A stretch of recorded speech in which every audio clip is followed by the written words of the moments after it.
appreciate you, Nobby. You went a little too fast, though. Jay, what happened to my long speech you always give me? How y'all doing? Good. How y'all feeling? Great. How y'all feeling on this Earth Day, though? Do y'all understand, and understand what Earth Day is?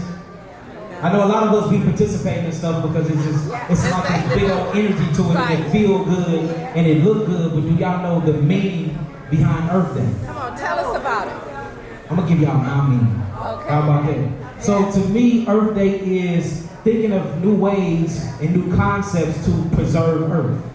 Because that we know that Earth is our home. And without Earth, we would not have no home, and without an environment, there would be no us. Right. So we need to be doing things to preserve Earth. We need to be doing things to heal Earth. We need to be doing things to feed Earth. It's called a symbiotic relationship, symbiosis. And that's what I want to talk to y'all today about. You know, us as individuals think that we are actually individuals when we're not. But we all make up something called a collective consciousness. And this stuff is very, very spiritual, but it can be backed up by science, peer-reviewed science as well. So I want to show y'all a new concept, but I want to walk y'all through my journey. I want to walk y'all through my research, through my laboratory findings, and I want to show y'all a new way to preserve Earth, because when you preserve Earth, you potentially preserve who? Yourself. So Earth Day to me is loving Earth back. Earth is a feminine aspect.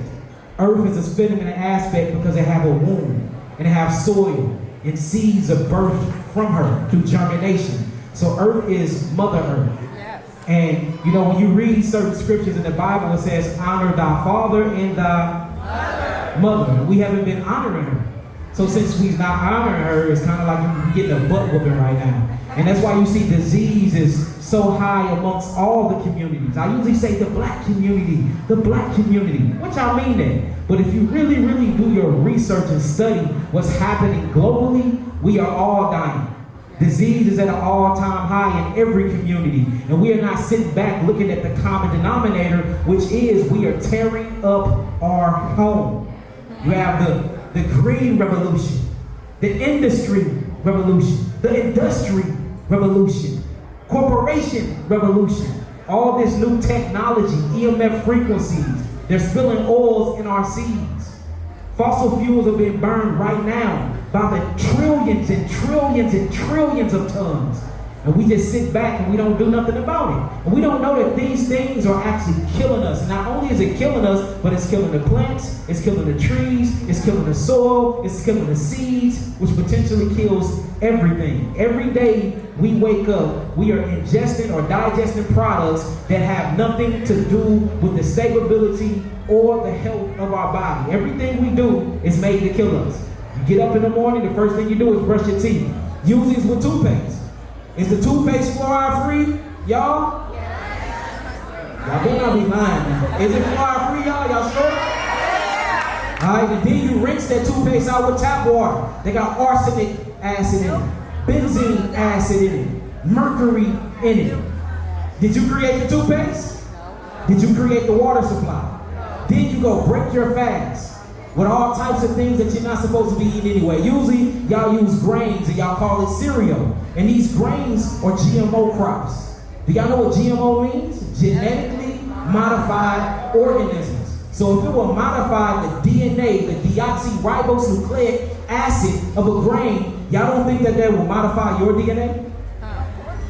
Then after that, you go to work or you send the children to school, and then they go eat something totally different called Frankenstein food. Then you pack your lunch and you go to work. Usually if you don't pack your lunch, you'll go to McDonald's to get a Happy Meal, or you're doing all these things throughout your life, and you not knowing that you're not only killing yourself, but you are killing the earth. And earth is our true home. So I want to teach y'all a concept today, and I want y'all to be able to leave with something tangible that y'all can start doing today, where you can start changing your life. I don't sit up here and preach like a preacher or a pastor, and you leave home and you feel good, but the moment you get in the car and you go back to the house, you feel bad because you don't have nothing to do. So I'm going to leave y'all with something that y'all can write down and go home, whether you're in an apartment, whether you're in a house, whether you're in a building, or whether you have your own land, you will be able to apply the information and change your life immediately. Y'all down with that? Yeah. No, or y'all up for that? Yeah. Words are powerful, right? Right. How we looking, Jay? We good? I can get started? We all record? We straight? All right, can everybody stand up for me? I don't know if y'all know, but I'm a very spiritual person. I don't knock anybody's tradition. I don't knock anybody's religion. If your religion and your tradition is promoting life and promoting the earth, I'm all for it. I don't believe in talking down on nobody's religion. I don't believe in talking down on nobody's tradition. I come from a Hebraic background. I speak, I read, and I write fluent Hebrew. So I want to sing a song in Hebrew to y'all. I'm going to bless y'all. Then y'all going to bless me by listening to the information, taking the information, and doing something with it, right? Right. All right, if y'all can, spread forth your hands and bow your heads. Yabareka Yahweh Veish Merika Yahweh Yaebona Elika Vikuneka Yesa Yahweh Pona Elika. They are saying, look at Shalom. They are saying, look at Shalom. Yabareka Yahweh. Veish Merika. Yair Yahweh Bona. Elika Vikuneka. Yesa.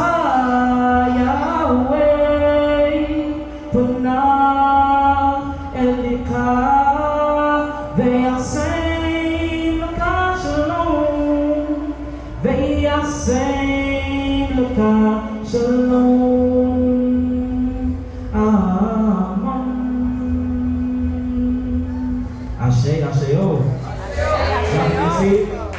What I just said in Hebrew is, may the Creator bless y'all, and may the Creator keep y'all. May the Creator shine its face upon y'all. The Creator will bless y'all. The Creator will keep y'all. And the Creator will give you shalom, which means peace. Ashe?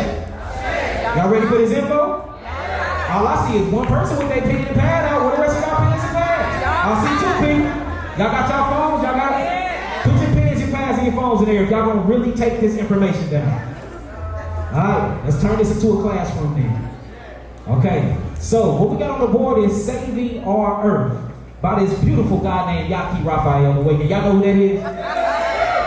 Right there. So I want to talk about saving our Earth because, again, Earth is our home. Without a home, we will be homeless or displaced. But the displacement of Earth will mean we will basically annihilate ourselves. And that is what's happening to us right now. So I'm going to say next slide, keep and just hit next slide, next slide. So I want to talk about trees today. A lot of people, especially when you get into movements like us, we talk about hugging trees and we don't really know the significance of what that is. Do y'all really know that there's an actual disorder? It's an actual disease when you are away from nature too long that you actually get depressed. You can have heart attacks, you can have strokes, you can have hypertension, meaning you raise your blood pressure just by being away from nature. And a lot of us don't know why we're going through these symptomologies, and we thinking it's because of the food, or we thinking it's because we not getting enough sleep, but it's literally we are displaced from nature. How many of y'all stay in the city? Raise your hand. Concrete jungles. Did you know just by staying in the city, you lessen your lifespan by 10 years on average because you're around EMF frequencies, you're around noise, and this noise is very, very disruptive to your whole entire frequency of your body. It interferes with your electrical magnetic grid of your body. Did you know that? And then you go into nature and you see nature is not quiet, but it don't sound like the cities. You don't hear exhaust pipes and you don't hear motorcycles. You don't hear cars flying around everywhere. You hear things like bees. You hear birds chirping. And then when you start studying the actual echo that's coming from these frequencies are at a 528, a 432. And these are healing frequencies that we need to keep ourselves in balance and to actually heal, or what we'll call repairing our DNA, just by listening to the natural sounds of the universe. But what they do, they knock down our universe, they knock down our forests, they knock down our jungles, they knock down our woods, and then they build concrete jungles. And these things keep us disassociated with not only our inner selves, but it keep us disassociated with the earth. We are in a relationship with the earth. Earth is our mother. We are in the relationship with the sun. The sun is our father. We are in relationship with everything that's inside of the earth and outside of the earth. These are our brothers and sisters. But yet and still, we turn our back and we fight against them all day long. And what we are doing to these trees is crazy, because trees are very, very important. Did you know if every tree died on earth, you would die? You would suffocate to death if every tree died? These are facts. But did you know that the trees need us for carbon dioxide that we exhale? And then we actually give an exchange while we're breathing and exhaling out carbon dioxide. They take it and they use photosynthesis by way of glucose and by way of nitrogen, and they bring it together by way of the sun, and they create something called oxygen, and they exhale oxygen, and you breathe in the oxygen. Isn't that a symbiotic relationship? So the plants and the trees depend on us to breathe, and we depend on the plants and the trees to what? Breathe. But oxygen is one of the main elements that we need to survive. Why are we cutting off that air supply? Why are we mowing down trees? Huh? Think about the things that we're doing. We are literally suffocating to death. Oxygen is the main molecule that you need in your body to form something called ATP. It's called the mitochondria chain, respiratory chain. And basically what happens is you will eat a fruit, or you will eat some vegetables, or even some meat. And these things will break down inside of your system. It'll break down into fructose and glucose. This fructose and glucose is used for fuel. But in order for this fructose and glucose to be used for fuel, you need an oxygen molecule. And what this oxygen molecule does is it changes carbon dioxide into oxygen. This oxygen then breaks down to become a water. And this water is literally used as fuel for your cells to fire it off. It's called ATP. Say ATP. ATP. Adenosine triphosphate. Guess where you get that from? Your trees. Guess where you get that from? Your plants. Guess where you get that from? Breathing in the air, the prana, really conscious breathing, or being mindful of the way that you have diaphragmatic breaths. So we're doing everything to stop our breath. And the breath is the life, and the life is what's in the blood. And didn't y'all read that in the Bible? Okay, so check this out. Before mankind kick-started the Industrial Revolution, Earth was home to more than 6.5 trillion trees. Did you know right now we headed towards probably about 8.9 trillion people? But if back in the day, in the 1960s, it was 6.5 trillion trees before they had the Industrial Revolution, before they started cutting down all the trees down. What's crazy is this: when you lined up how many people was on Earth, there was a tree accounted for every person on Earth. Meaning that every person potentially have their own companion tree on the earth. Trees is used to take in carbon dioxide and release oxygen, and you were created to breathe in this oxygen and to release carbon dioxide. Do y'all realize how special that is for you? That means you own your own particular tree somewhere in the earth, just for you. And every leaf on this tree is a breath you take every day. Now imagine if we truly treated trees like that. Well, when we start, since we know that this is scientifically proven, y'all can look this stuff up. And that's the reason why tree hugging is so important, because it literally does something to the molecular structure and the energetic structure, what we call the intrinsic nervous system, or the central nervous system, or the parasympathetic and the sympathetic nervous system, all these different, the autonomic nervous system. These things are generated by giving more electricity. You get that through fuel, and this fuel comes from your trees. And the reason why I'm constantly talking about trees, because without trees, guess what? You can't grow plants. You can't grow no food without trees, because the roots in the ground are doing something that a lot of people have never heard of until today. So, we used to have 6.5 trillion trees. Now, today, the earth only have what? 3.4 trillion trees. But guess what? We're constantly multiplying. So there's being less and less trees every year, but there's being more and more human beings. This is causing a balance, a disbalance inside of the earth. So it's up to us to bring this balance back. All right? Now, this is why this is so important. Next slide. So trees contribute to the environment by providing oxygen. So that's the first thing they do. They provide oxygen to us. They improve air quality. So trees are natural filtering mechanisms in the air. Have y'all ever been in a city where there's no trees in and the air seems gooey and thick, but then you get somewhere in nature and you be like, right. It feels different, don't it? Yeah. That's because trees improve the overall quality of the air. Not only do they do that, but they better the overall climate. They improve the air quality, they better overall climate conditions, they actually conserve water too. Trees are amazing for conserving water. And that's why the roots, when you're around the tree, notice it's wet around there. Or what we've been getting into a lot, we've been making trees watering filters. We buy land and we get a water source on that land and we literally irrigate the water to the tree. We poke a hole in the tree and we put a knob in it and you can literally turn that nozzle and guess what comes out of the tree? Water, filtered water. And we love using oak bark tree. Because now not only do you got filtered water, but you actually have herbal water naturally coming from the ground funneled through the tree. Now that tree is getting a lot of water, it's able to get a lot of air, it's able to get a lot of carbon dioxide, it's able to get a lot of its sugar sources and nitrogen from the air, and you're creating a whole permaculture, a whole ecological system just by funneling or irrigating the water straight to the tree. And these things is possible. We do it all the time.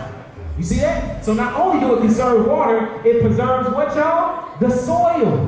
Why y'all think the roots is long? The roots is made to go into the grass deep within the soil to keep that soil compacted. Because that's another problem that's going on, that the soil is way too loose. And we're not able to grow things because the minerals can't work right, because the energy of the minerals and the biophotons cannot connect properly because the soil is not compacted. And guess what unpacks the soil? Tilling the earth. A lot of people think they out there forming and tilling like this is a good thing, but you're destroying the earth, especially the surface soil. So we need to start compacting the earth, and we need to start doing no-till farming.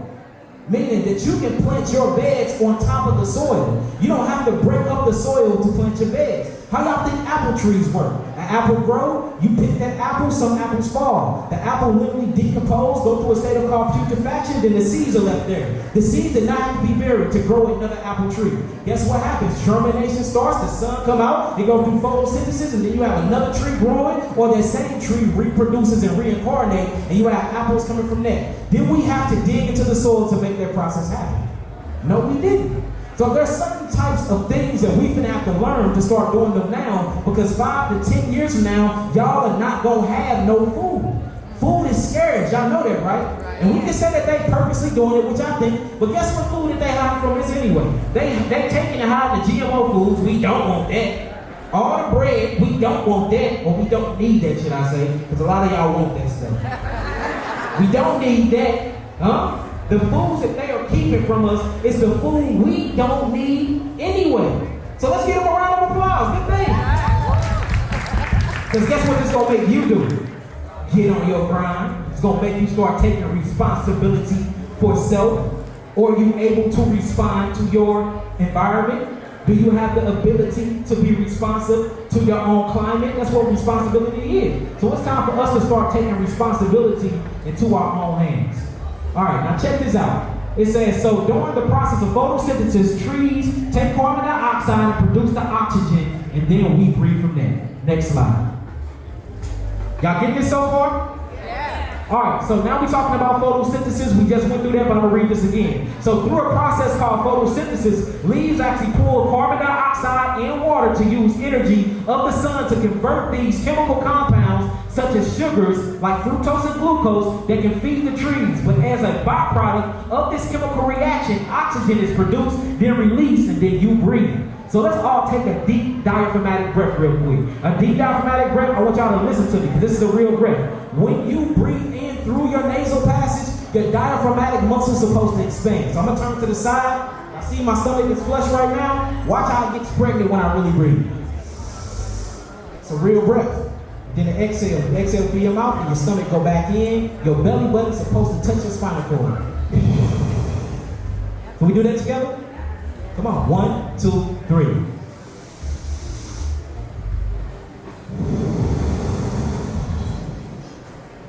Guess how many trees y'all use doing that? Literally inside of here, but y'all are pulling from the air, and this air is being filtered. This air is being cleansed by trees that's around here in San Diego. So can we get a round of applause to the trees? This is Earth Day, right? Next slide. So, this is fact number 2. This is how amazing trees is. Trees reduce the amount of stormwater runoff. So trees actually stop floods. Do y'all get that? Trees can actually stop floods. Trees are very, very important. Not only that, it says which reduce erosion and pollution in the waterways. So trees, again, is a filtering mechanism for water. If you're looking for property or you're looking for somewhere to stay, make sure that there's trees around. I don't know how we got to this ideology that trees is a ugly thing, it's nasty, we don't want to be around it, we want to be in the fanciest cars, the fanciest clothes, wearing the fanciest things, being in high rises and buildings, and y'all getting far, far away from nature, and it is killing y'all. You wonder why you're depressed. You literally are nature deficient. Say that with me. Nature deficient. That is a real disease. Blew my mind when I figured that out. And guess what? The only medicine for it is nature.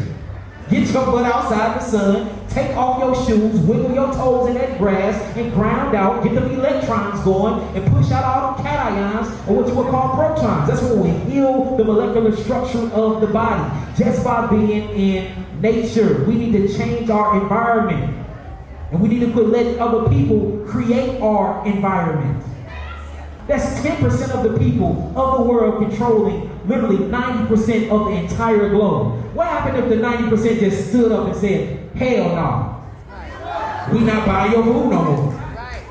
Hell no. We refuse to drink this tap water again until y'all stop spilling stuff. Oh, hell no. Y'all fishing by the hundreds of them. We need fish, especially the catfish. They clean the bottom of the ocean, but all y'all eating all the fried catfish.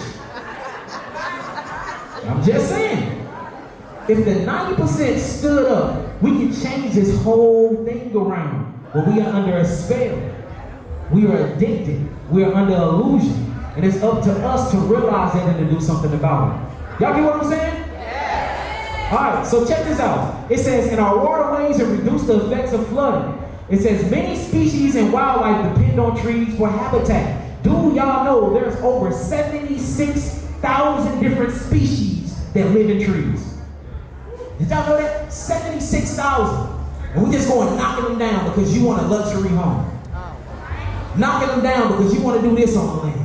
Knocking them down by the thousands because you want to put a railroad so you can get a point A to point B quicker. Knocking them down for our benefits, monetary wise, but money is not what really rules and runs the world. Earth is, and without that, how are we going to spend our money? We got to focus on the wrong thing. We're putting all of our attention on the wrong things. We are very, very distracted. In the meantime, we're dying because of it. So this is all I'm saying. Who is going to be the people that break the generational curses? I am in my family. Who the generational curse breaker in their family? Raise your hand. So that means this information y'all finna get today, y'all gonna go home, y'all gonna sit on it, and then y'all gonna get up tomorrow and y'all gonna do something about it? Alright, we gonna see. Alright, it says not only is it the house to over 76,000 different species, but it provides them protection, it provides them food, and it is their homes of many birds and mammals. So when you start extincting the animals because they're dying of starvation, you have to remember that we're going through something called symbiosis. Say that with me. Symbiosis. It's a symbolic relationship. You do something by giving carbon dioxide to the trees and the plants. They do something by giving all types of oxygen to you. By you getting that oxygen, this oxygen don't only go to you, but it goes to the animals. The animals are eating the food that grow from these trees. From that, their digestive systems is getting heavy, so they gotta go take their poops. Then they take their poop and their feces is used to cultivate the land to grow more food for who to eat? Us to eat. It's a relationship. We the only one acting the fool in the relationship. Only one. The only one is out of sync. Everything on earth is in sync with each other but the humans. We the only one doing everything and taking from the relationship, but we not giving. Who want to be in a relationship with a user? Alright, so when mama turn her back on us, them trees be like, alright, y'all been seeing that creepy stuff? The trees been moving, walking. Have y'all seen that? Trees been literally moving and walking. Alright? Something going on here and I don't think it's for our benefit. Just saying. Just saying. Next slide. All right, so now we're talking about something else. I want to start talking about the bottom of trees. We always talking about the top of trees. We talked about how trees is being used as homes. We talk about how the leaves actually emits oxygen and you get oxygen and you're able to breathe. But I want to talk about the bottom roots of the trees, and I want to talk about fungi, something called the mycelium network. Say that with me, mycelium network.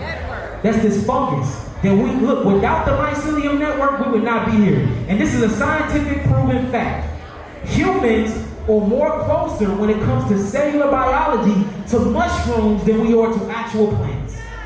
A lot of us think that we closely assimilate plants, but our biochemical molecular structure are closer to mushrooms than it is to plants. Now, the crazy thing about this, without mushrooms, and without this fungi, all life would not even exist. Because these mushrooms, or this fungal network, is actually what grows the trees, what grows the plants, and it's what communicates between the roots of the plant to keep information going, nitrogen going. It'd be a plant 20 miles away from another tree, and by way of the mycelium network, they holler at the mycelium network and be like, hey bro, it's a tree 20 miles up, and it's gonna get attacked by some red ants. Tell it to go turn on some lectins and put some poison ivy in its leaves. That way when the ants get on the tree, it can kill them off. And it literally will send these different informations by way of this mycelium network. They call it the Wood Wide Web. Like the World Wide Web, the Wood Wide Web. That doesn't sound hard though, I like that. And it's literally an internet where the trees connect with each other and speak to each other. They speak to the soil. They speak to the animals. They speak to the plants. It speaks to the sun, the moon, the water. It speaks to everybody but us. Because we're not in tune. Because we're cooking our food. And when we cook the food, we cook all the bioflavonoids out of the food. We cook all the enzymes out of the food. We cook all the biophotons out of the food. And you need these biophotons to give you your 6 and your 7 sense. And this 6 and 7 sense keep you interconnected with every living thing around you. We are not individual. We are a collective consciousness. But this personality of ours got us headstrong. We on high horses, and we are literally raping Mother Earth for everything she got it on, and we don't even know that we are killing ourselves in the process. Y'all get that? Y'all don't seem awed enough to me. Oh my God. So check this out. A large communication network under your feet allows the forest to behave in a single functioning organism. So under your feet, when you go outside, there's trillions and trillions of informational highways that's going on to keep you alive that you don't even know about. And you wonder why you have certain, people that go outside and ground out, or certain people that's into naturalism that just want to be naked and sit in the grass and have the sun feed their skin. And to us, it be looking weird and we don't understand it, but they're literally paying homage and giving back to the earth, because without the earth, we wouldn't be here. Y'all get that? So let's give a round of applause for Earth. Right up. So, it says trees share water, nutrients through their root networks, and also use them to communicate. They send distress signals about droughts and disease. So the trees are so in tune with the atmosphere that they can sense a drought coming, and they will straight send out a distress signal. It's people that put this certain type of dye inside of the mycelium network between 50 to 100 feet under the ground all the way up to the Earth's surface, and came back and dug it up, and they seen a network that's crazy. It's more complex than an ant farm. Have y'all seen people put mercury inside of an ant farm and then they freeze it over with dry ice, and then they dig it up, and then they water pressure it out, and then you can see all the intricate tunnels and everything that go on inside of the earth form? They did the same thing with Earth. And it was a more interconnected form of intelligence there, and it blew the scientist's mind. So as we walking around worried about ourselves, the whole entire universe of Earth is worried about us. We becoming users. We becoming parasites. And everybody knows how the body miraculously heals itself. And if you have a parasitical infection, how your body will throw itself into a detoxification mechanism, or it will kill the organism.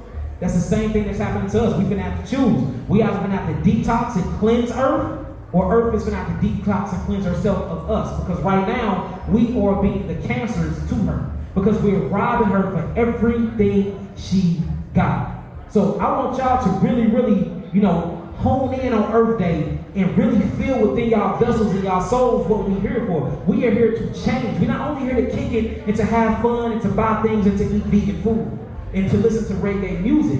We are here to change our minds. That way our minds can change our bodies and our bodies and minds can change the environment. Look, we have to secure a place here on earth. Right now, our place ain't that secure. Y'all get what I'm saying? Okay. All right, so did I read that? Okay, it says disease, insects, attacks, and other trees alter their behavior when they receive these messages. Scientists call this the mycorrhizal network. So have y'all heard it? So say mycelium network.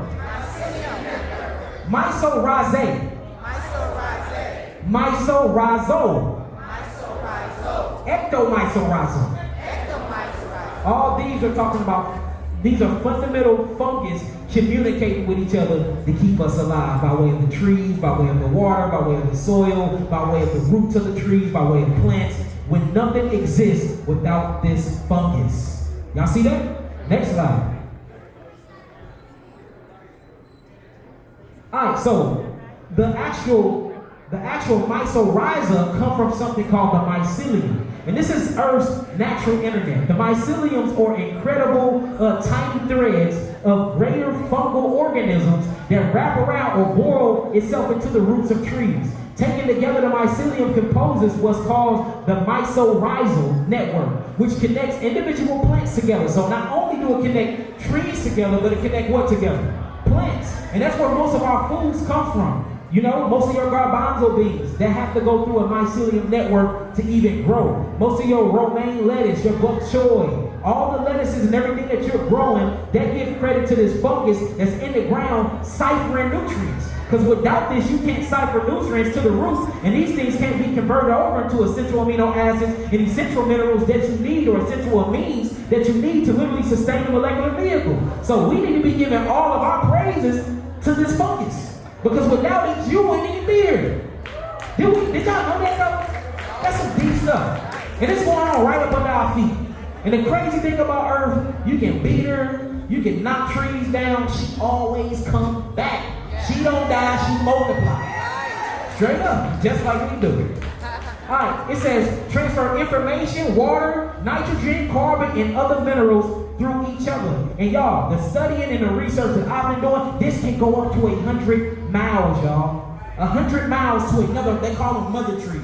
And mother trees are the trees that's been here the longest, and they're the trees that's the widest when you go down their trunk. And these are called mother network trees. And what they've been doing is, there's been a lot of people standing up to these poachers and to these other people that's coming and knocking these trees down, and they've been standing up and standing in front of the blaze like, I'd rather you take me and my village than to take the tree. And it's been working. So we gotta take death off the table. Because as long as they can fear you with death, they're gonna keep controlling us. Right. We have to quit being afraid of death. And look, you gotta die anyway. You might as well die standing or something. So what's crazy is this, y'all. What they found out was that you can cut down small trees, which I don't really recommend that, but then that'll make me a hypocrite because I'm living in a wooden house. I drive cars, I took a car to get here. So I gotta be real careful on how I speak because I don't want to be a walking contradiction either. Right. So I'm just saying this, slow it down. They figured out a way where you can still cut down some trees to make some things grow up, cut down some trees to build houses with, but the mother trees, the ancient big tallest trees, leave them alone. Because what they're gonna do is send out signal and grow what? More trees. Y'all get that? Okay. All right, so next slide. Trees, yes.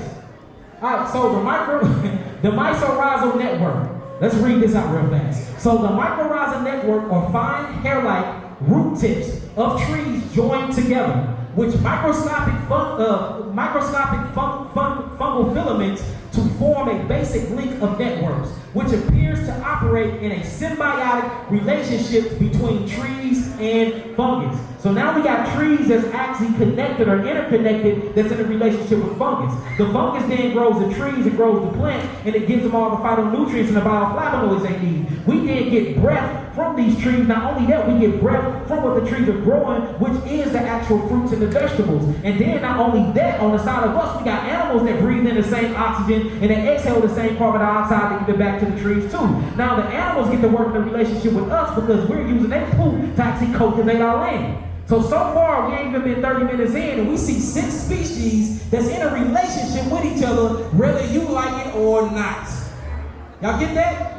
So this is a relationship here. It's called symbiosis. A symbiotic relationship between trees and fungus, or perhaps an economic exchange. As a kind of free service, the fungus consumes about 30% of the sugars that trees actually go through their photosynthese from sunlight. So the fungus like, look, I don't mind going and ciphering off minerals for you to give to the roots of the trees. I don't mind going to and being telepathic and sending certain types of melanin neurotransmitters, because it's a whole thinking brain network to other trees, letting them know that it's a storm coming. As long as you give me some sugar, because that's what I eat. I eat glucose and fructose. So if you give me 30% of your fructose and your glucose, I will yield you 100% of all the minerals I come across. That's a straight economic relationship. Imagine if we work like that with each other. And that's the beautiful thing about nature. When you go into nature and you sit back and you don't be biased and you really let nature be your classroom, it will teach you a way of living. Just by gardening and farming, it will teach you a whole new concept of living your everyday life in reality. That's why you have to put your hands in the soil. It will change your whole perception of what life is. Y'all understand? Yeah. All right, next slide. All right, so now, this is the actual mycelium network. Now, anybody can do this. Just go to your yard and dig about 6 to 12 inches. Put it back, though, and let it dry over. And you will start seeing these white spiderweb-like substances at the bottom of the roots of the grass. That is the mycelium. That's fungus. Y'all see it? Yeah. Take a picture of that. And it says, for many plants living under difficult conditions, they wouldn't be able to survive at all without the mycorrhizae. So in order for plants to survive and thrive, guess what they need?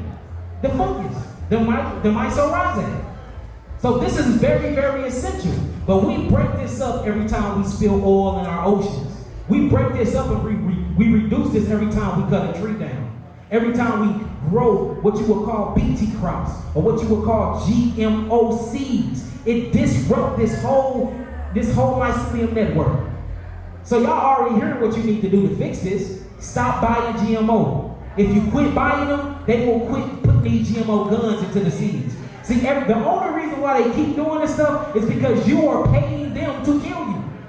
You paying them to kill you. Stand up for yourself and say, you know what? I'm not buying no food from y'all. I'm finna get some heirloom seeds from Mama Makeda. We started a seed program. Y'all can get some seeds from us. As long as y'all guarantee to give us our seeds back once you got your own seeds. We wouldn't mind doing that. And you start unplugging yourself from the system. Going off grid is not that bad. It's true sovereignty.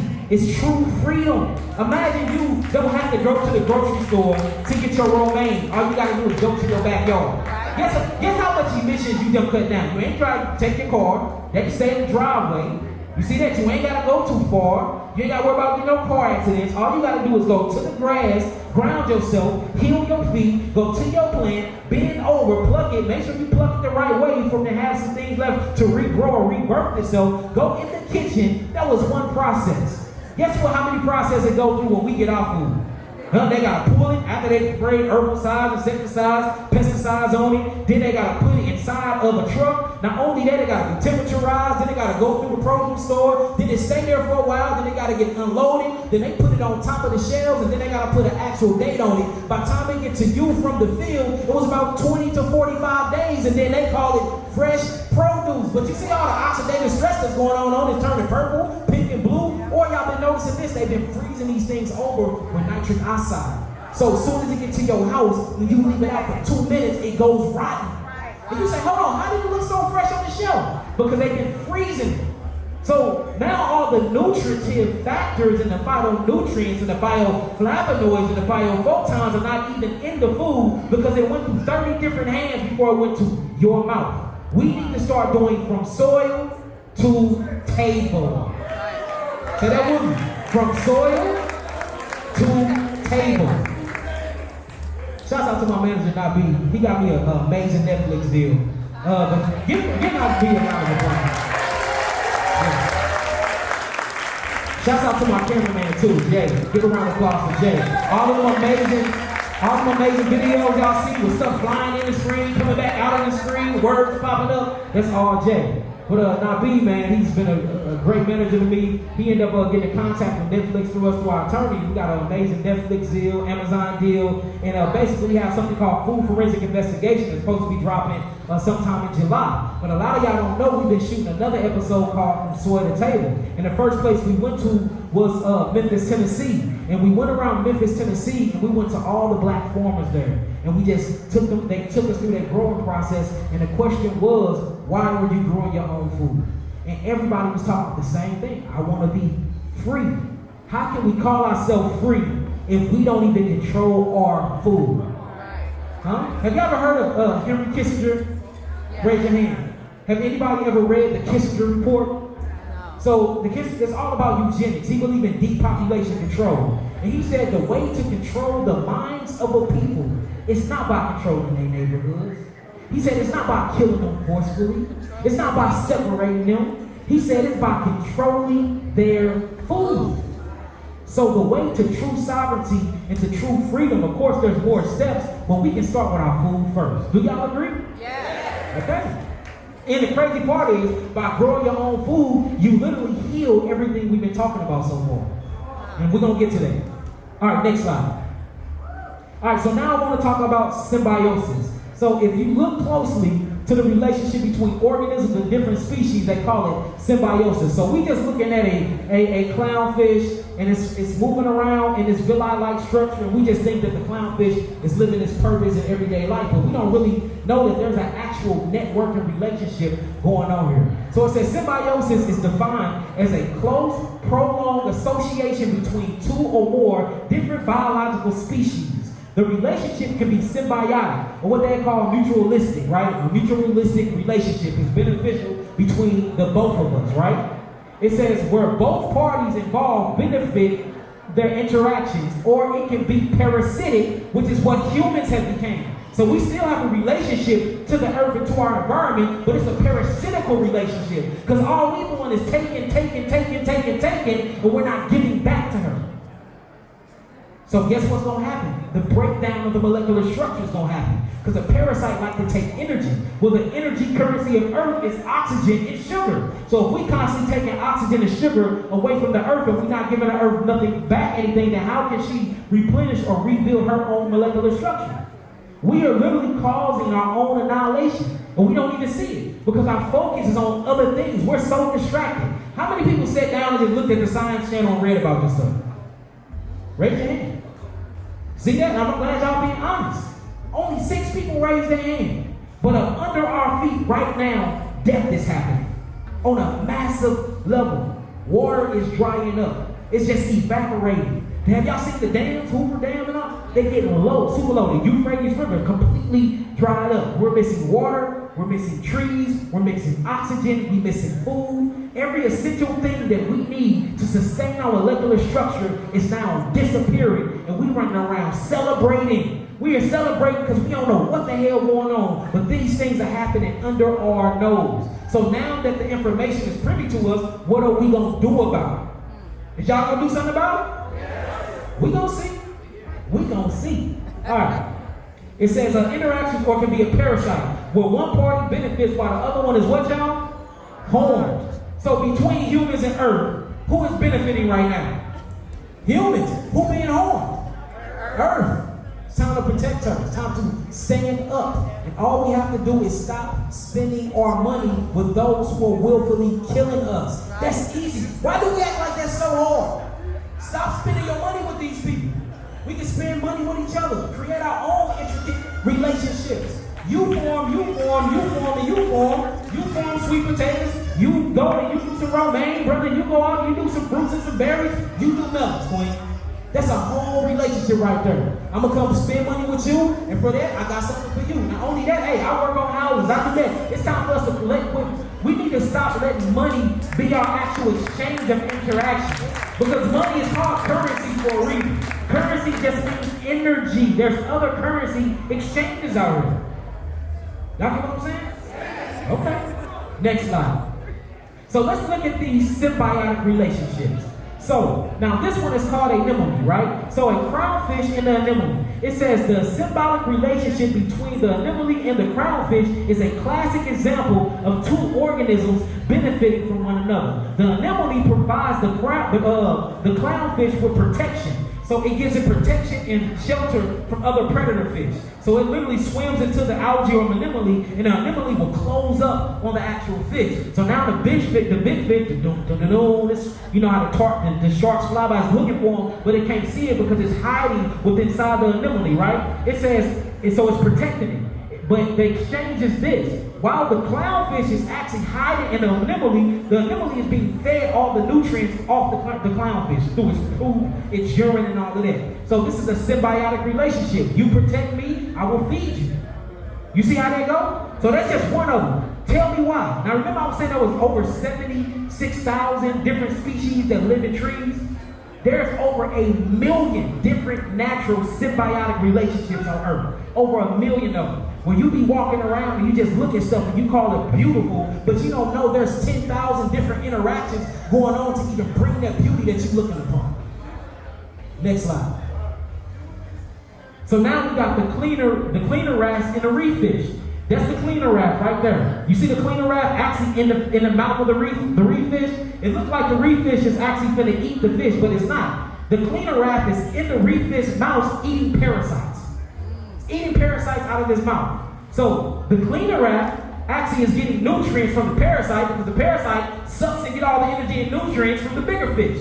So, but the parasite will kill you if it stay in your mouth longer. So what happens is they created a networking, intelligent relationship with each other. Hey man, come kill and eat all these parasites out of my mouth from killing me, and by that you will get full, you will get all the vital nutrients from the parasite sucking it all out of my body. And they created a long life relationship from there. Y'all see that? And we just talking about the sea. Wait till we get to Earth. It will blow your mind the stuff you see. And you be seeing all this crazy stuff on the Earth, and it's an actual networking entity going on behind. This is how you know God has to be real. Because who would even set something up like this? Next slide. So check this out. Y'all see the giraffe? And then if you actually look on the giraffe back and neck, there's a lot of birds. Y'all see the ox? All the birds. Y'all see the zebra? All the birds. Y'all see the deer? Birds. Why are the birds sitting on these animals? They're actually eating the ticks off the animals. Because you know a tick on you too long, you would die. It will suck all the iron phosphate out of your body and the selenium. Without iron phosphate and selenium, you can't pull oxygen from hemoglobin. If you can't pull oxygen from hemoglobin, you can't fire off oxygen to water and form ATP, adenosine triphosphate. Without this essential fuel, you would die because you can't fire off energy to live your everyday life or to have power and vitality. So the beautiful thing about nature is it governs itself. So these birds are actually called oxpeckers. All right, now these oxpeckers, you can often see them perch on the rhinos or the zebras, among other animals. Oxpeckers there are no free riders. They actually are in a symbiotic relationship with these animals, which means that the both species live together to benefit one another. The oxpecker graze exclusively on the bodies of many animals, including but not limited to warhogs. So you got impalas, you got pigs, you got giraffes, you got buffaloes, you got zebras and rhinos. And literally they ride on the backs and they just, not only do they pick the ticks off, but they will help scratch their bodies. Because you know animals itch a lot. So you will see them on there doing something with their claws. It's like they dancing on the body. You be like, what is these birds doing on top of these animals? Not only is they picking the ticks and eating the ticks from off of the animals, but they giving them a natural back scratch. Imagine that. Ain't that crazy though? And didn't take us to teach them that. They're doing this on their own. They're keeping the actual balance of the forest and of the jungle up on themselves by agreeing to enter into a relationship with each other. Mutualistic. They're not using, one is not using the other and not benefiting. They're both using each other and they're both beneficial from it. And that's when you get into relationship or marriage and how marriage actually simulates a business relationship. Like for instance, in order to be in a business, we have to form a trust account. It's what you put all your LLCs into it. Then you back your trust by a bond. Then you back your trust by that bond and it appreciated value. And once it appreciated value, you want to basically escalate your business with each other. You get in a relationship, you have to form a trust with your significant other. Then after you form that trust, you are now binded. When y'all bonded and y'all appreciate each other, then y'all get married.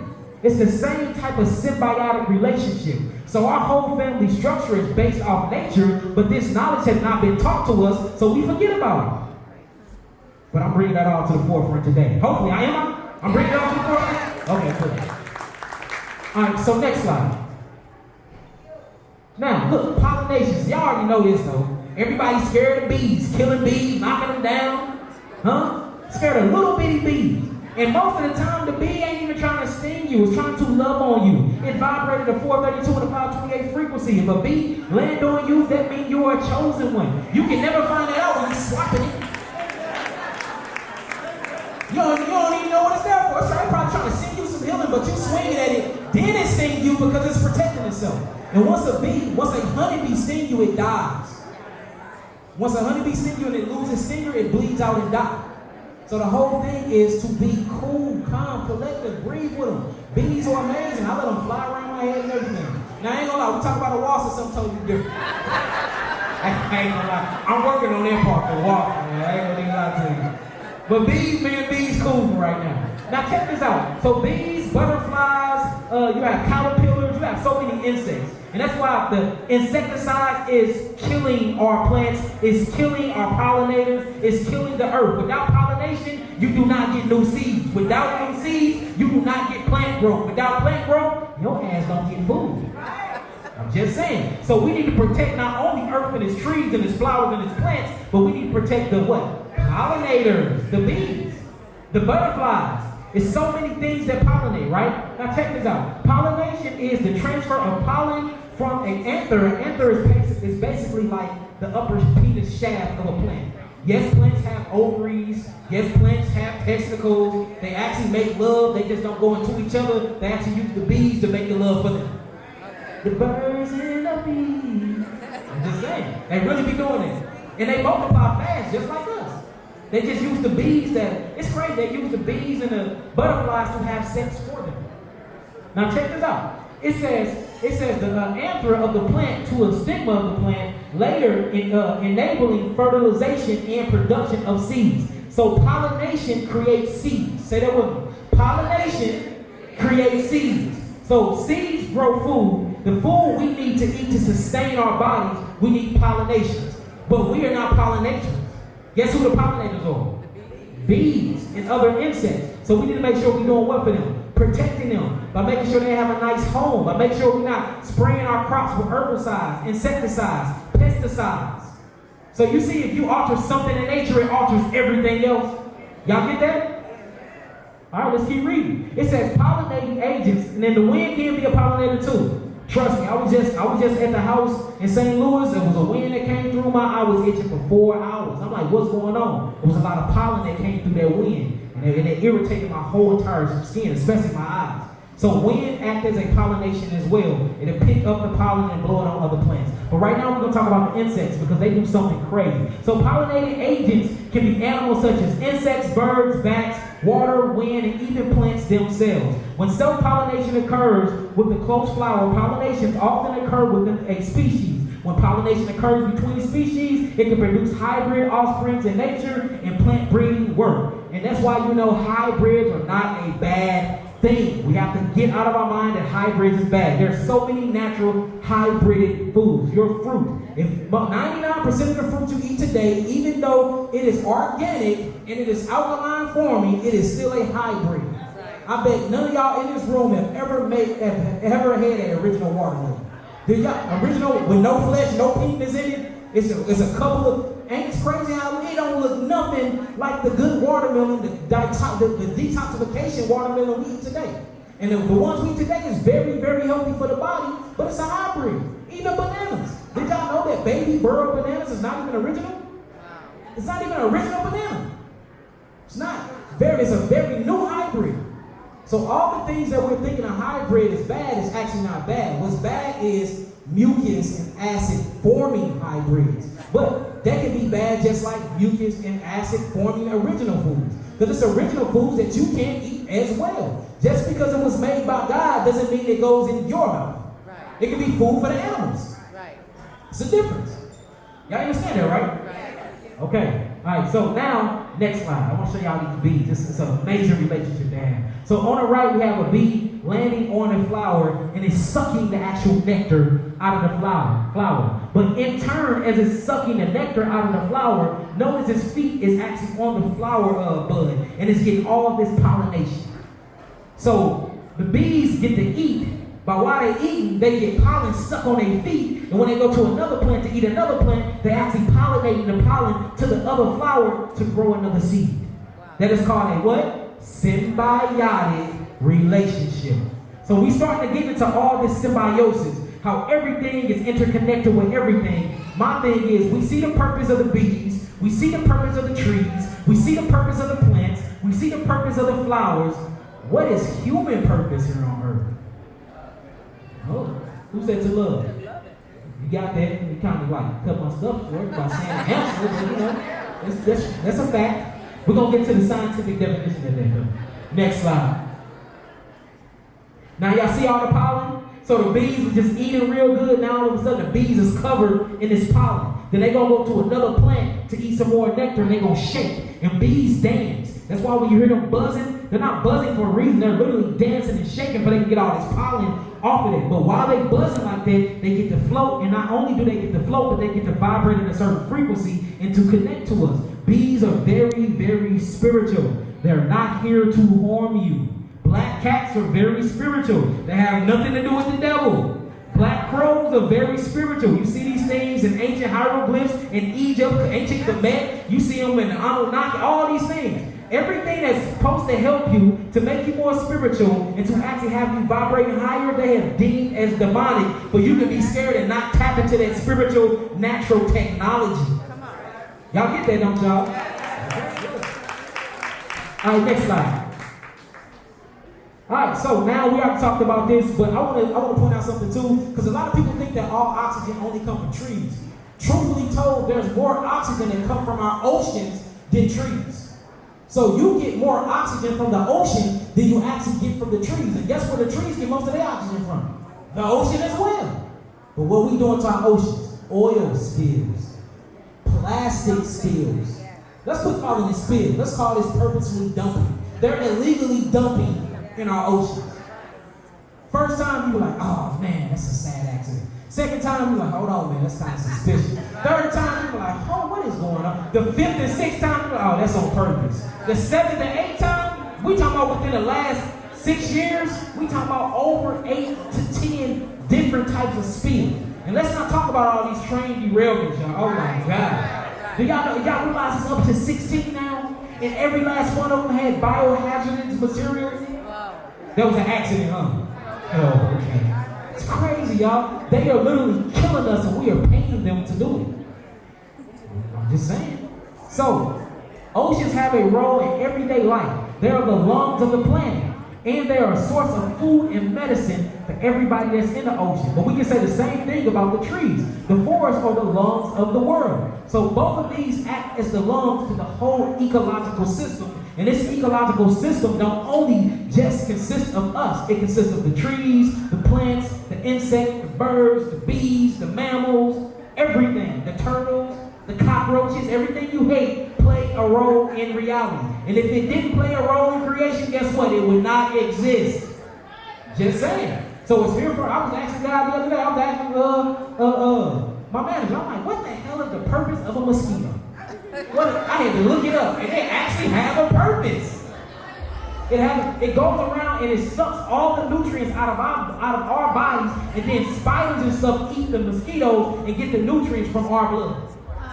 Look this stuff up. And I'm like, still don't get that, bro. A mosquito. Next slide. All right, so the oxygen that comes from the ocean is actually called plankton. So y'all look this up, planktons. When you look up planktons, this is actually the oxygen that actually surfaces from the sun, hitting the water. It goes through its own, I wouldn't call it photosynthesis, I would call it biosynthesis. Say that with me. Biosynthesis.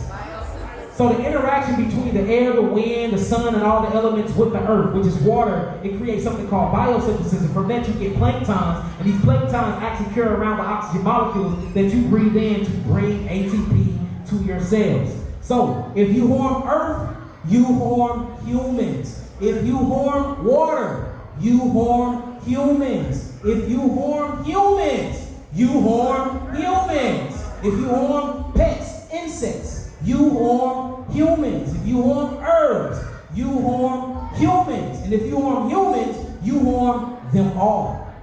One thing I like about the Bible, I don't look at it as a religious book, and I'm not knocking nobody that do. I look at it as a scientific book.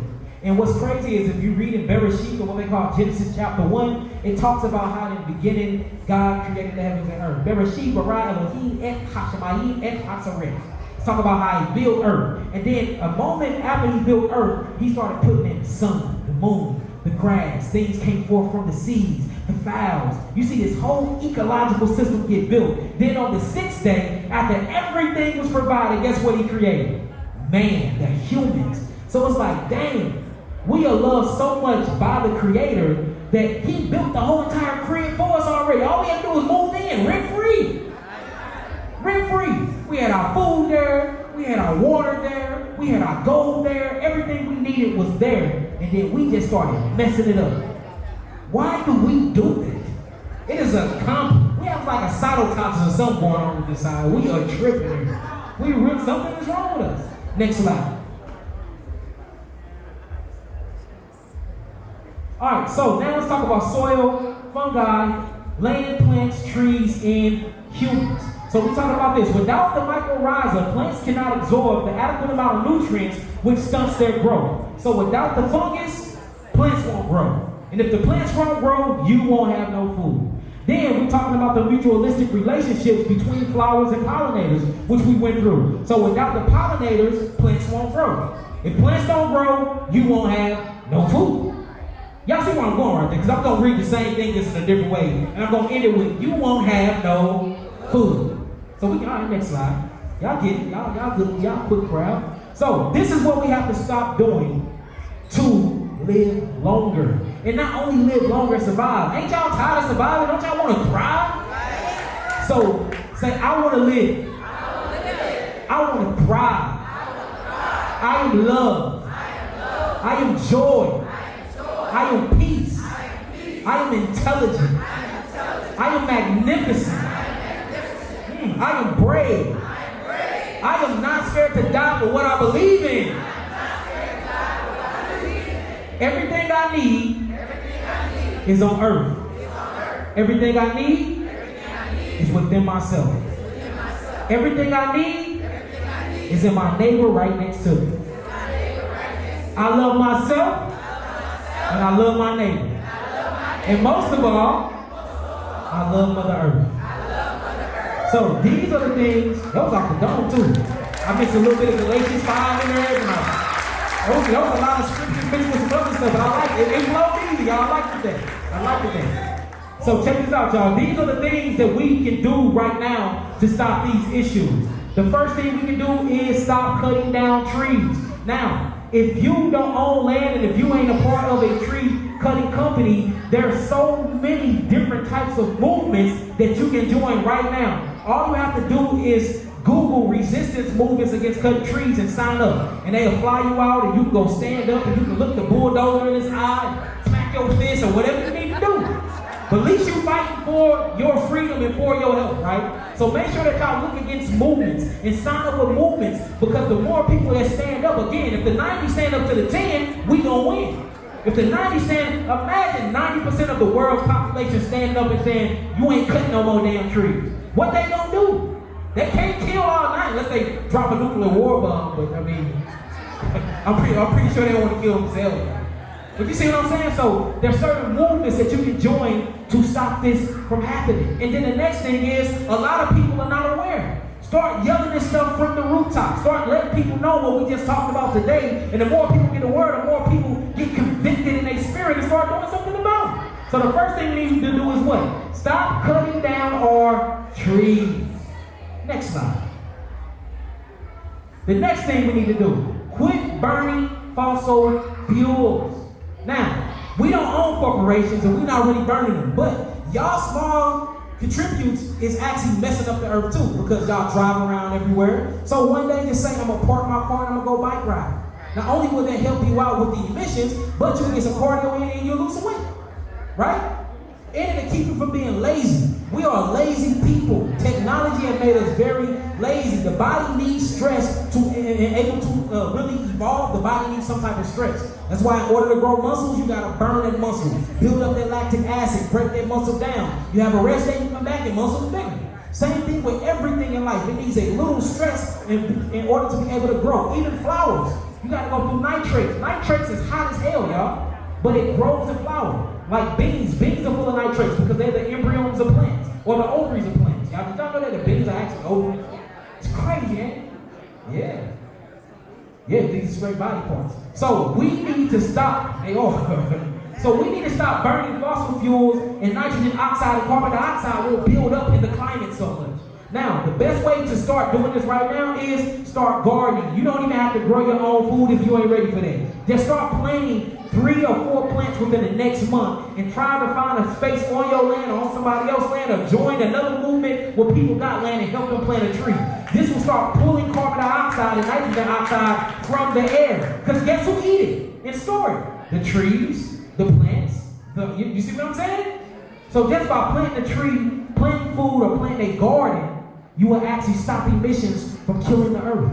But we have to do it as a collective consciousness. It can't just be a small movement. This one has to be big and this one has to be global. That's why I'm telling y'all, record this, take pictures. I'm going to throw it up on the internet, share it everywhere. There's other people, it's millions of people talking about the same thing. But we all have to be talking about this at one time to make a difference in our communities. Do y'all agree? Yes. See, look, when you start getting into earth and technology and really living, white, black, Caucasian, all that go out the window. We are dying globally because we're killing the earth that actually inhabits everybody. So we need to be put aside petty differences and then get together and then fix it. If we want a bigger fight afterwards, we can do that. But first, let's join together and get rid of this stuff. Because otherwise, we're going to be arguing while we're dying. Because we're killing earth, and in exchange, earth is killing us. Next slide. Alright, so plastic. We need to find a way. I haven't seen, it's one white guy that's in San Francisco, California. Me and Nabi went to he got an amazing lab. We should have gone to this laboratory company. They had new technology. It was crazy. But they created a machine that actually disintegrates plastic. It's the only person I've seen that do it because, plastic is not biodegradable. Once you create it, you can't get rid of it. So what they do is they dig holes and pits it, or they bury it, or guess what they do? They illegal dump it in our seas, in our ocean. So we have to get rid of plastic. So this one I need y'all to help me out on. I really don't know how to actually get rid of plastic, but by recycling it. Mushroom, come here real quick. Come here real quick, please. You got somebody to know about, hey, look, come here. I don't profess to know anything. Can you say something about that real fast? I just know that there's a mushroom that they developed or that they discovered that eats the plastic. Seriously. Wow. All right, so hey, mushrooms. Hey, I looked this up. Yeah. When he went to Mushroom Land? Yeah, that's the answer. That's what's going to happen if we keep all this non-biodegradable stuff. We're going to put it on that. Yeah, I know mushrooms are an answer to a lot of stuff. Psychedelics, love, and opening, connecting to the ancestors, the fungi we talked about. But hey, so you telling me mushrooms. So I'm going to look that up. Y'all write that down. See, information comes from anywhere, y'all. Write that down. So mushrooms. Let's see. Now look, I'm not saying he lying, but we got to check his research, right? Just like I tell y'all to check mine. So hey, what's your name, brother? I'm Castro. Castro, we checking your research now. All right. Let's do it. So mushrooms. So write that down, y'all. Look that up yourselves. I can't vouch for it right now. It feels good though. So we're gonna write it down and we're gonna check that. Alright? Now, so if that's amazing, then we need to figure out how to grow much more mushrooms. My solution was to keep recycling. And don't create no more plastic. And if you stop buying it, they won't create it. Y'all hear that? So quit buying BPA-free plastic at that. Make sure it's BPA-free. If you can. But other than that, start using glasses. A lot of y'all used to drink. I know y'all say I know black people say they liquor bottles. I do. Start using that. Put your water, seriously though. So we can start using stuff like that. Like try your hardest to stay away from plastic. Because y'all seen what's happening to the sea turtles. Y'all see a whole whale end up dead because its belly is full of what? Plastic. So we have to find a way to biodegrade these plastics, even though it's not biodegradable. But if we all put our intelligence together, I'm pretty sure we can figure out a solution. And we just heard it might be a solution growing certain types of mushrooms, which is a smart idea. I gotta look at the breakdown of that scientifically. Next slide. All right, now another one is burning our forests. Now, a lot of people will say, well, it's not us, this is a natural phenomenon. If the planet wasn't heating up so much and these places wouldn't get so dry, a lot of these California forests would not be on fire in the first place. But let's talk about these intentional fires too, like the Amazon forest. Then they seen 11 people go up in there, Marines, then all of a sudden they came back out and the whole forest was on fire and 90% of the forest is now gone. Wow. People don't want to talk about that. Then the whistleblowers that came forth with it all ended up dead. Yes. Ooh-wee. Y'all see that? So let's quit burning our forests, and we need to be planting trees, enough plants, that if we do get rid of a bunch of trees somewhere else, we already got something growing in another place to compensate. Y'all see that? Now I know this stuff seems like it's a big stretch, but if we just start small and start at home, we can work it up and do it big. Imagine this. Imagine 1 billion. There's 8.6 trillion people on Earth. Finna be more. Imagine if we literally just came together as individuals at home and started growing stuff at home. Now imagine that collectively. That'd be a big deal. So a lot of us, we stop doing stuff because we think it's like out of our reach or it's too big of us to dream of. Start small. Imagine 1 million people starting small. 1 million people growing a plant. That would make a major difference. Don't y'all agree? Yes. Okay, next slide. This is another one that's really killing our oceans, which is killing our oxygen, and our oxygen is used as ATP. Fishing. This is ridiculous. Why do we need that much fish? And most of the fish that they got that's delicacy are bottom feeders. They're actually used to clean the ocean floor. Crawfish, crabfish, catfish, snortfish, all types of fish. And you look at the fish that we think is delicate, these are actually the poop eaters. Have you ever seen a shrimp? And how you gotta pick the little digestional line out the shrimp? Chitterlings and all types of stuff that just don't make no sense. I'm not a meat eater anyway. I'm not knocking anybody eating with this. I want you to get off of that stuff. That's one of my solutions too.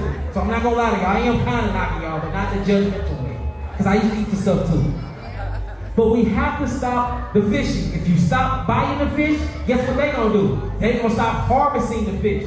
They're not gonna spend all of their money to gather something that they ain't gonna get a profit off of. We have to stop buying their fish. The best way to stop buying their fish is simply not eating it no more. That's it. And we're gonna show y'all when you start going through this, one of the solutions to stop the pollution of Earth is by going plant-based. It's gonna hurt a lot of people's feelings, but it is what it is. Okay, well, we got a lot of plant-based eaters up there. I love it. All praise. Next slide. Next slide. All right, chemtrails and cloud maker machines. Have y'all seen these cloud maker machines? They are literally, NASA is making clouds, y'all. Wow. We be going out, we see, no, the clouds look thick. They making them. They're making it rain. They're causing earth. Have y'all seen an earthquake machine? Have y'all looked up HAARP? The HAARP machine, it literally controls the weather, y'all. Type in HAARP. 2 A's. HAARP. They are literally out here controlling the weather. Chemtrails, they making clouds now. Nothing is real no more. Nothing. We are straight in an artificial environment.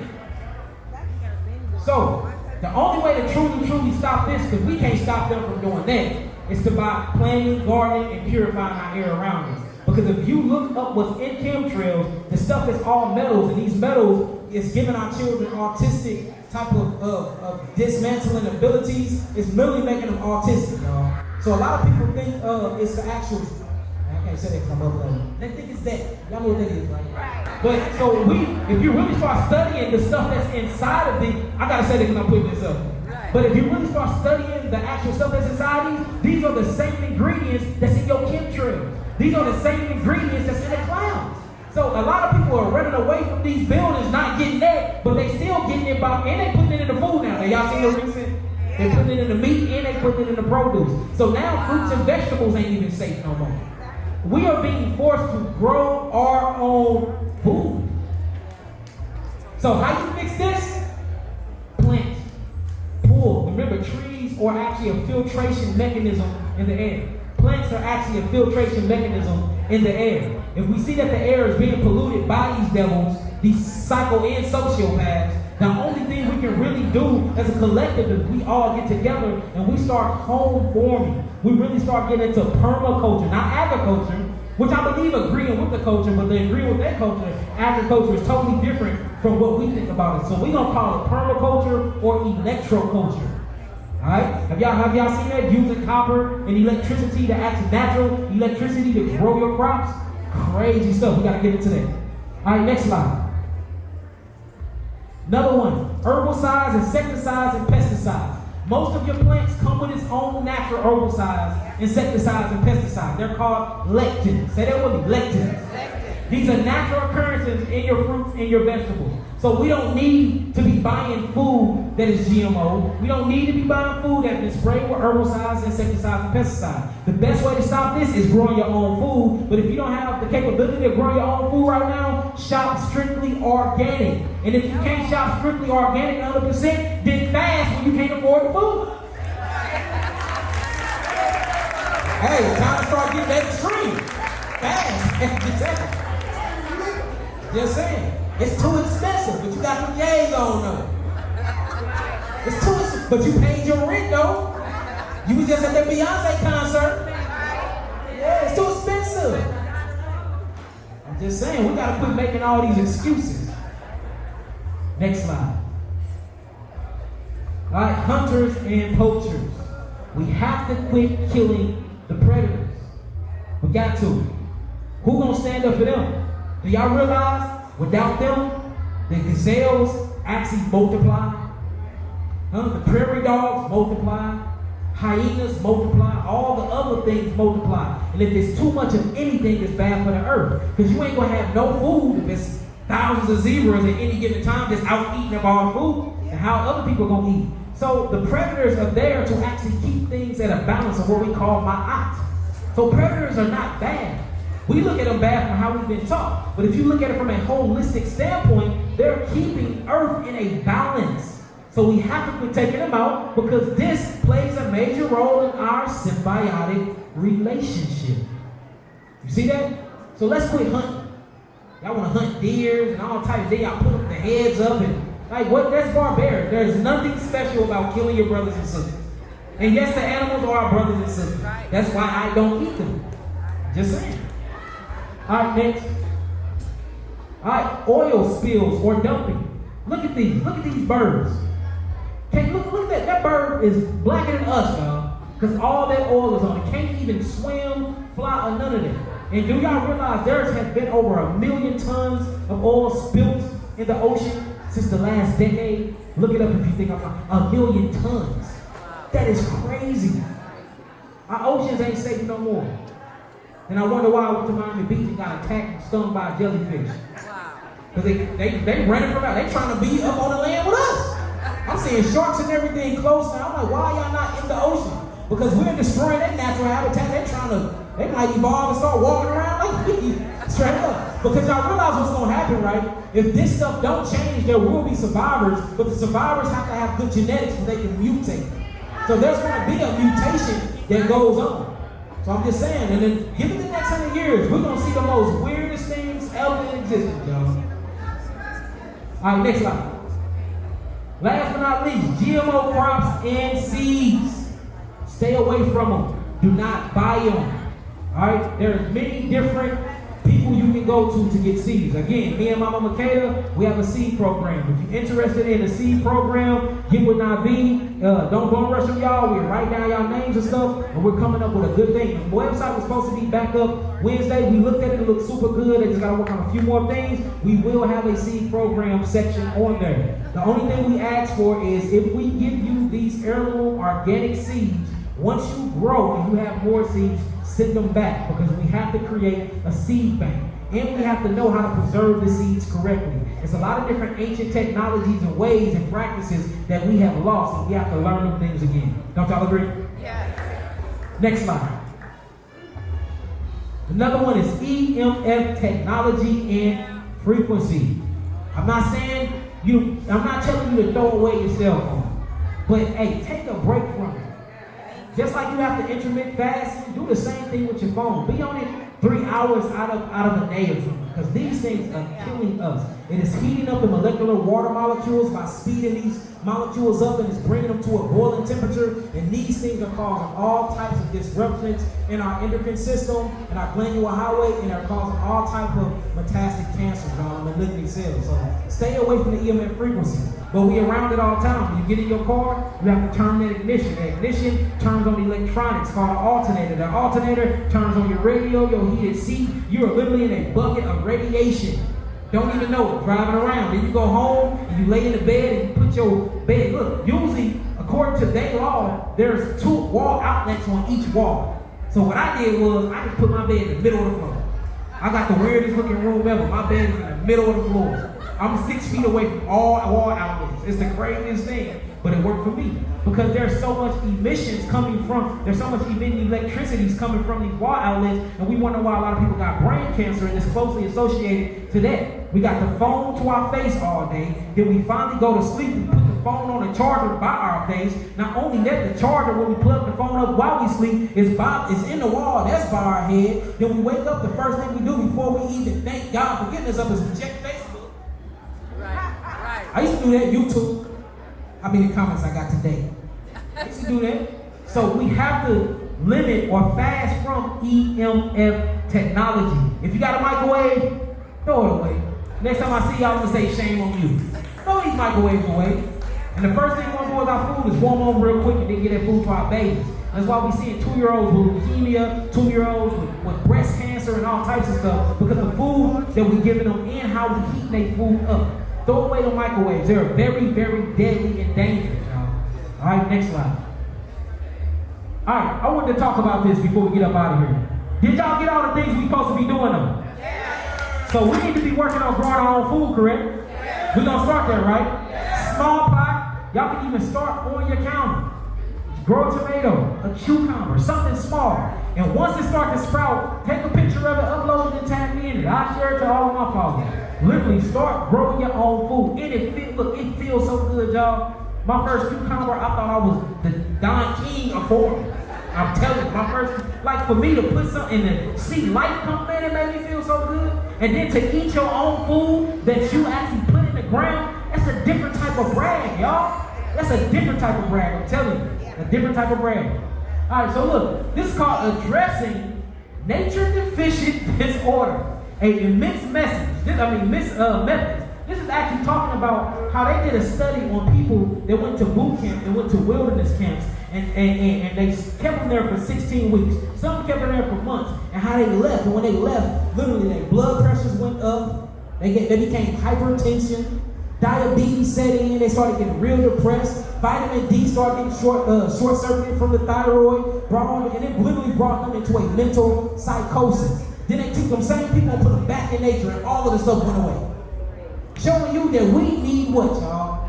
Nature. So if we need nature, why are we killing nature? So are we going to start standing up and doing something about this? Yes. Y'all sure? Yes. I will give y'all some a round of applause for making the change in y'all life today.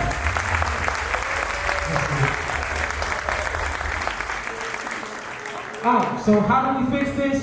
I'm going to run through these one more time. Repetitiveness is what beating in our brain. So next slide. So again, stop buying from those who are killing you. Grow your own food. Use organic produce and seeds. Refuse to use chemicals, especially house cleaning chemicals that cause a lot of the cancers in your house. Get away from the bleach. Get away from the common. Guess what? Lemon lime water is the ish. So lemon lime water, spray that deal on something, wipe it off. No bacteria. I'm just saying. And you can put some essential oils in there as well. Put some myrrh, some frankincense, put some rosemary. Rosemary is another agent that actually cleanses bacteria. Me, I'm not trying to get rid of all my bacteria because I love the symbiotic relationship I have with my microbiota. But if y'all are very, very, anti-bacterial, then use natural stuff to get rid of them. Even though I don't suggest you get rid of them at all. Now, there is some bacteria that goes out of its relationship or its symbiotic relationship and become harmful to the body. But once you bring your body back into homeostasis or put it back into the environment, then they will metamorphosize back into the good symbiotic relationship that they was in the first place. Y'all get that? Yeah. All right. So refuse to use chemicals. Planting trees and gardens. Limit or cease carbon and fossil fuels. It says going plant-based, recycling, loving yourself, not wearing mixed fabrics. How many of y'all right now don't mix fabrics? Now that only harms the earth, but it truly, truly harms you. Your body emits a certain frequency and hertz. And when you mix your fabrics, it literally brings that frequency and hertz down. If you look at the frequency and hertz chart, once you get past 75 and down to 50, this is where cancer sets in.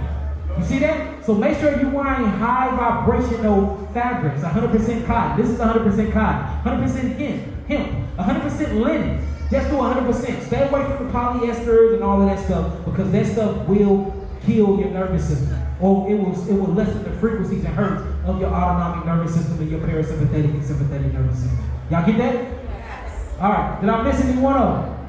All right, so read it with me out loud, y'all. First one. Stop buying from those who are killing you. Second one. Grow your own food. Third one. Use organic produce and seeds. Fifth one, refuse to use chemicals.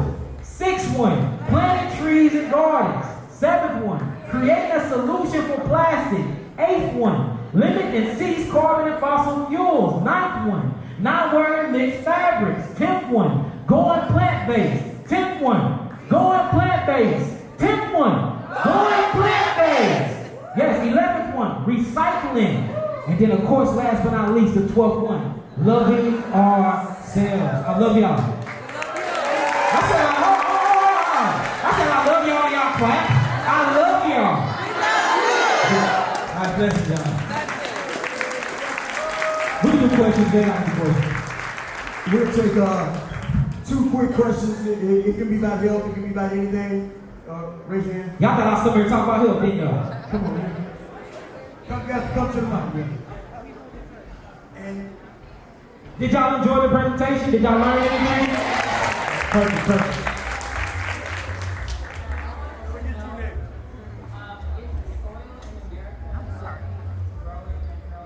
So it is so for instance, I'm from Missouri, St. Louis. We got very, very healthy soil out there. So you can literally grow. All you have to do is go to wherever you at, go to the county, and you can ask them. You can ask them. They all have agriculture. Yeah, and you can get your land actually pH tested, and you can get it tested for the minerals. But you can bypass all of it, heal your soil.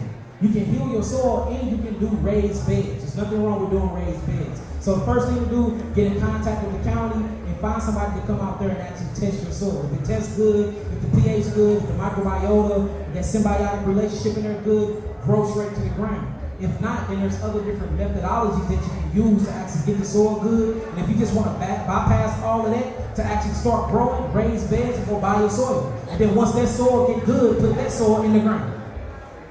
In permaculture, I always think permaculture. Whenever you guys are growing anything, think permaculture. Something that you don't have to constantly attend. It's supposed to attend and maintain itself.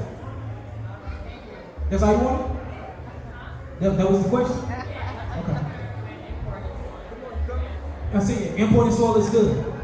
It's good. So what happens is when you import soil, it's going to automatically match with the actual bacteria in the soil, so it's going to change its molecular structure anyway. Same thing as if you're from Asia and you live in America for more than 5 years, the actual structure of your microbiota or bacteria that's naturally in your gut will actually pleomorphosize itself to sustain itself here in America than within Asia. That's why most people that come from Asia die of the same diseases that we die of, because we live unhealthy out here, and due to the pollution, their bodies start literally changing and their molecular structure start adapting to where we at. And that's why I said the body has the capability to adapt to any environment it is in. That's why I don't believe that we're going to all be annihilated. I think that the strong of us with strong lymphatic defense systems, or what they call immunological systems, we will actually mutate before we die.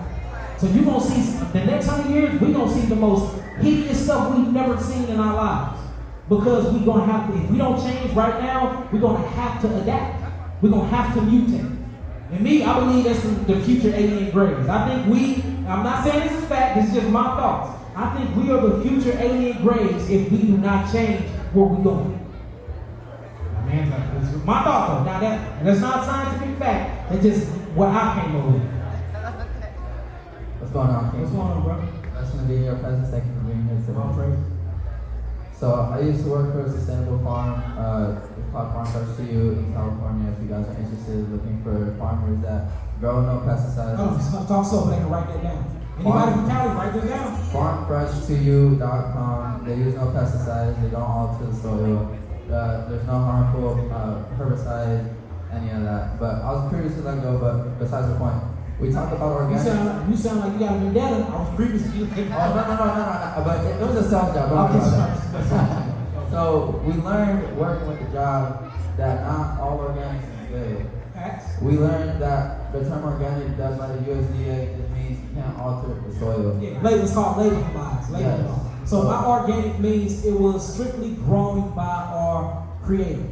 I said that's what we want. But our organics we find in the grocery store, they're not altered by the soil, but they still do have pesticides, fungicides, and they might be GMO plants. Well, you talking about the cross-contamination part? I said. And they do play a major factor. I got a question for you, right? Yes, sir. So what happened if people don't have the means or don't have the property to actually grow all of their stuff? Would you, this is a question for you. Would you rather say, buy organic, go to the produce and get organic, but don't eat it all? Fast. No, I'm just playing. No, that's real though. See what I'm saying? Yeah, no, you gotta make do with what you do have for sure. But if everybody, like you said, we talk about expenses, you got the jewels, you got the shoes, you got enough money to take care of your health and actually take that lucrative step to go support the people that are actually doing that. Yes, and I forgot to say this, local farmers market is amazing. So if you can't grow your own food, always buy from your local farmers market. Please do that. And that's how you sustain your county, that's how you sustain your people, and that is a symbiotic relationship as well. So I'm glad you said that because I sure forgot to put that on. Thank you, brother. Brought something back, so thank you. Appreciate it. What's up, brother? Miguel, how you doing? Peace, God. How you doing? Question. So I'm plant-based like a lot of people here, but a problem with being plant-based is like the synthetic forms of non-meat food. Like, what are some staples to real foods that will help, like the nutrition, keep the energy up? So first we gotta talk about what real foods is. We have to get out of the hamburger mentality. Meaning we switch over from hamburgers, but then we go straight into the vegan or plant-based kingdom, but we still want a hamburger. So now we tap into GMO meats created in laboratories and all types of stuff, trying to assimilate and have an example of what we came from eating. The whole thing is to have a mindset change. I don't want nothing that look like a hamburger. It's what I switch for. So I say get out the hamburger mentality and things like this. In order to get the vital nutrients from your food, you have to check the soil. And there's many things that you can't eat to have the texture of meat. If you want the texture of meat, which I hate even saying the texture of meat, but if you want something with that type of texture, your mushroom kingdom is amazing. Portobello mushroom, you have all types of mushrooms, like really. Yeah, but shiitake, I wouldn't say shiitake. Now the fungal, so the fungal that's in shiitake is way more fungal. Got more fungal size in it than any other mushroom. So especially if you got a metabolic problem and your body is building up too much sugars because your adrenal glands, it's not processing steroids, sugars, and minerals correctly, you can start getting ringworms or you start getting toenail fungus. And a lot of people don't understand that the shiitake is adding to that. So you have something called chicken in the woods. Yeah. It tastes just like chicken. You have oyster mushroom. Yeah, right there is some good garbanzo batter, tastes like fried chicken. So, but I want us to get out of that mentality though. So whole foods is a food that's grown by God. Usually if you eat a food that's grown by God, it has every essential amino acid and every essential mineral that you need to actually sustain the molecular structure and bring the body to a balance of homeostasis. So just eat more whole foods. What I've been noticing is we haven't been eating enough of fruits and vegetables. We get on these diets and then we get bored. But the only reason why we're getting bored with the diets is because we still have that hamburger mentality. You switch over to eat different food. We didn't switch over to eat different food that look like the same food we switched over from eating. You get what I'm saying? So get out of it. I want a vegan pizza. I want a vegan burger. I want a vegan hot dog. No, I want fruits. I want vegetables. I want a salad. We got to get into that mentality. You understand? This is one of the seeds that we gave away last time we were here. This is from the good. And her husband's over there. Hey, where you at? He's right back there with the baby. Look at him. There you go. Hey, I need y'all. That's O'Shea. So last time I was here, I actually did a seminar here. It was popping. That seminar was popping, man.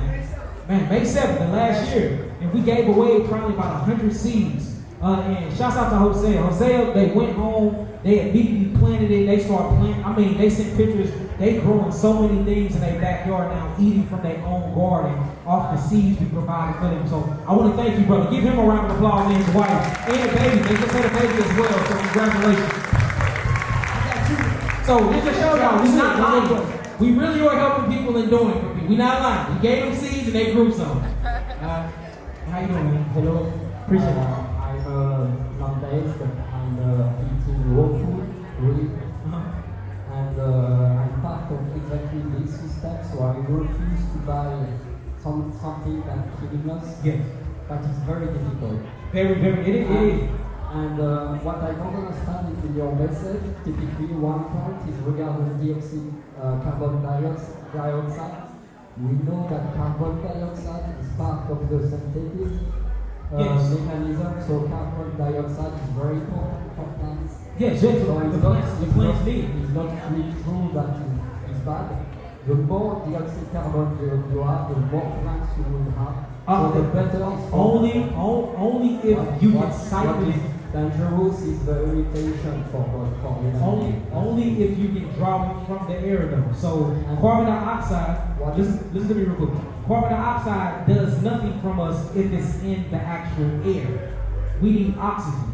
So we need to find a way to pull carbon dioxide from the air. That's the reason why I said grow more trees. Because we understand that carbon dioxide is a good thing, but it's not a good thing if it's not being utilized by plants and if it's not being utilized by air. Now we need carbon dioxide too, but we don't need it at these high elevations. Carbon dioxide is very essential to us because carbon dioxide is actually what pulls oxygen from hemoglobin out of our cells. That oxygen is used to convert to water, then that water is used as a fuel, and this is what fires off ATP. It's called the fifth complex of the electronic respiration chain. So I get that, but when it's in the air, it gets dense. Not only do it get dense, but it traps heat. We all know that carbon dioxide traps heat. So a lot of people think that global warming and climate change is a fluke or it's fake. But when you test these things and we're out using machines, it's real. It's very, very real. So this is what I'm saying. Carbon dioxide is not bad. Anything is bad when it's not being used for its purpose of creation. So when carbon dioxide is in the air and the trees is not ciphering it, the plants is not ciphering it, it's not being used by your cells to be converted over into H3O2 or H2O, then it's a very, very bad thing. Another thing, go in the garage, shut the garage door, start your car. Let that carbon dioxide seep out of that tailpipe, and you stay there for 3 to 5 minutes and tell me if it's a good or bad thing. It will suffocate you and it will kill the molecular structure because it will literally deplete all of the oxygen that's within the cellular structure. So it all depends on how it's used. And also, what I would like to add is, I like the sentence of the fact that stop buying for those who are killing you is typically the sugar. For me, it was very difficult to remove the addiction. Sugar cane is more addictive than cocaine. And that's the principle of the people who are killing us is to give you sugar. And to give you synthetic sugar. Synthetic sugar. That's the strategy of those persons, and they can control you. I agree. So, let me finish real fast. Go ahead, finish up. So what I recommend is really to look at how to be moved outside from the dependence of the sugar. Me, I did, and now I did very few. I don't need to eat 3 times, 2 times per day. I eat 1 time. Me too. Plants. That's all. You don't need to eat much.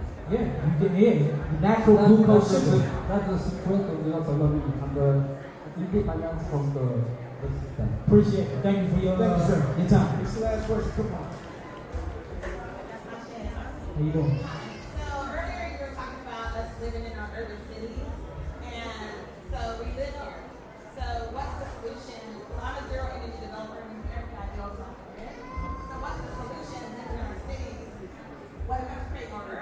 Yeah, so yeah, you create more earth, and then while you're in the cities, again, like I was talking about, bringing a lot of plants in your home. Spider plants is good for oxygen. So if you're in the cities and you're in apartments, if you stand in and you only have a balcony, go out there, do pot planting.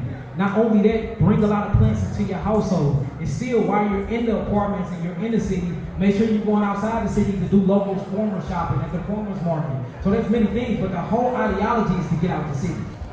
Because it's about, you're going to get cancer. You stand in the city, cancer is coming. You stand in the city, death is coming faster than somebody that's staying in nature. That's just a fact. So I understand that we are not all in a position to get up and move right away, but have that as a goal and have that on your mind. But growing plants is good. Having air filters is good. I understand that the water is tainted. Get you some water filters, install water filters to stop all of these different mercuries and stuff like that. I use something called Pelican water system, which is Pelican water system. And you can literally hook these things directly into your water supply. But if you're in an apartment and you can't get to the water heater, then you can just buy filters for your sink and for your tub and faucet like that. So the whole thing is to do the best with what you got while you can. You can't, because some of us we're not in a position to change immediately. But changing one thing, it starts like this ripple effect. One thing, just like fighting and throwing one punch. Now you can put the other hand together. Now you're in a full-blown fight. You see what I'm saying? It's the same concept. All I'm saying is this. Stand up and fight. Y'all get that? So I'm not saying it's going to happen overnight. Nothing happens overnight. But it will happen if you do something today. Anybody else? Alkaline water. Alkaline water is good for you, but all alkaline water is natural spring water.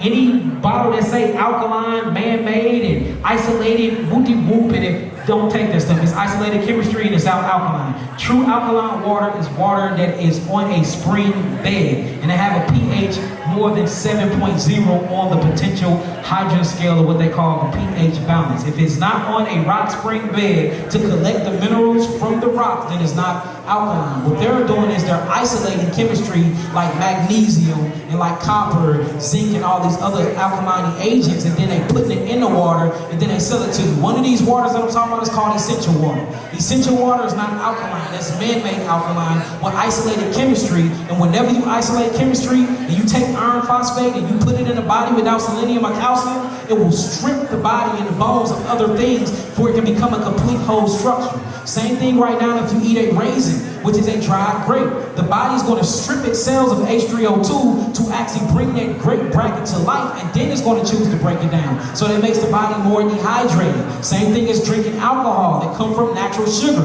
It's going to change it back to its natural molecular structure, then it's going to re-break it down so it robs your body of the essential amino acids and amines and minerals that you have. So anything that's isolated chemistry, it means you're playing God. Whenever you play God, you lose in the end. So if it don't come in its holistic form already, stay away from it. And essential water is one of those. Stay away from essential water. You have things like mountain spring water, but mountain spring water is not BPA free. So you get alkaline water, but it's then getting tainted by the plastic.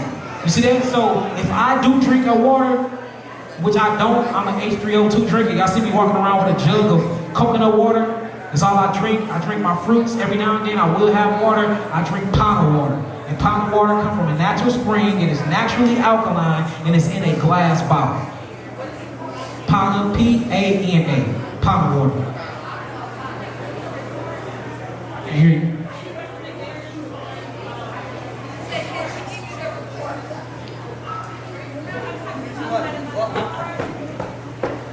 I can hear her. Let's get her first. She right, I can hear her. Yeah, any recommendations on growing in a suburban environment where around you there's rain, but I like free of any pesticide? Yeah, so that's called creating a mini environment. That's actually what we're doing. I just brought like 10 acres of land. The land on it is surrounded by more land, but it's an airplane. The airport probably like 15 minutes away. So I'm pretty sure we're gonna get some byproducts of that. But guess what I plant? The trees. Not only did I plant trees, it already got apple trees, it got berries on there, we got apricots, we have like 11 walnut trees growing on there. It's already growing and flourishing. So what I'm doing now is I'm creating a barrier of trees around me. That way I'm collecting and I'm getting rid of emissions all from around the property. So you basically have to create your own dome or your own fishbowl like Earth is created already. That's it. You have to create your own. That's how we heal people. The reason why I got so many healing testimonies is because I create an environment for you. So that's how you have to do. You have to assimilate the environment that you want your body to thrive in. That's it. So make sure that if you don't have a water source on there, have somebody come out there with a bobcat. You literally gonna dig up a little earth and you put water there. Find some spring water, put it there, and then put some fish in there and create your own ecological water system. So now you're gonna have your own ocean on your property. You're growing your own trees. Make sure you plant flowers that have nothing to do with fruits. Get your flowers in there. They can be cross-pollinators. Then plant your food. And usually do terrace growing, where you don't grow in rows, you grow in a terrace. And this is going to create something called a permaculture, where you don't have to do nothing but come out, sit back, sip on your water, kick your feet up, do a bonfire, and watch your land work for you. I appreciate it. Oh, thank you. Appreciate it. I want to hear what that lady said back there.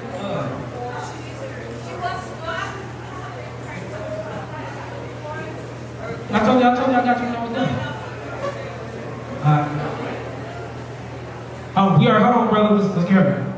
Can you touch on electroculture for a second? Yes, electroculture. So electroculture is permaculture, but it's permaculture where you start involving copper within your growing process. And you put this copper 6 inches to 2 feet within the ground around the plants. And what it does is when the sun hits it, it gives off the electrical magnetic frequency. And we start seeing, just doing this for 6 months to a year, you will start seeing your produce get 3 times bigger. Because it's pulling from the electrical magnetic grid of the earth. So it's basically using the electrical magnetic grid of the earth to your benefit. And you're basically amplifying the emitting of that frequency by adding copper. Just the same way you do with copper and zinc and gold when you add it to your body. It amplifies the central nervous system and the autonomic nervous system and the melanin neurotransmitters output that your body does. It's the same thing. There's no difference between your body and the earth bodies. It's all embryonic and symbiotic relationships. It adds, yes, it adds more energy, which adds more size. And if you go back 100 years ago, look at a watermelon 100 years ago. I'm talking about they was from here to here. Big watermelons that's like the size of a dog. You're like, why was it big? And you start really researching, they was doing electroculture. They was adding these electrical conductivity minerals to the soil to help expand the energy around the growing area. So it's called electroculture. Get the books on it. I probably got like 100 books on this stuff. And this stuff been talked about for 500 years. Even Kemet was into electroculture. But the things that's beneficial to us, that's going to set us free and make us sovereign, they always hide it. So it's up for us to dig up this research and start researching what they've been talking about. So if they hide it from you and you hear about it, go look it up. Usually it's something to benefit you.